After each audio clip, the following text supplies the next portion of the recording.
Good morning, City Point Church family. Today's reading is Matthew 9 and 10. And as you read, I want to draw your attention to the end of chapter 9 and the beginning of chapter 10. At the end of chapter 9, Jesus has a prayer request that he gives to his disciples.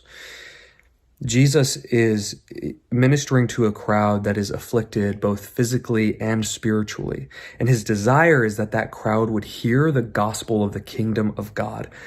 And so he tells his disciples to pray earnestly that God would send out more laborers into a plentiful harvest field.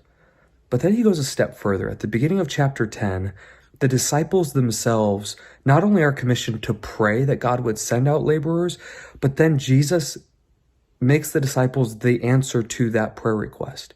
And at the beginning of chapter 10, Jesus sends out his disciples in the authority of Christ to go out and to share the gospel of the kingdom of God with those around them.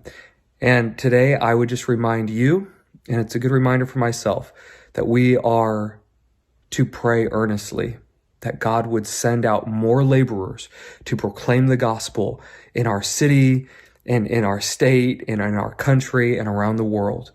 But also remember this, that you and I have also been sent. We are the answer to that prayer request. So today, let's be faithful to pray, but let's also be faithful to proclaim the gospel of the kingdom of God.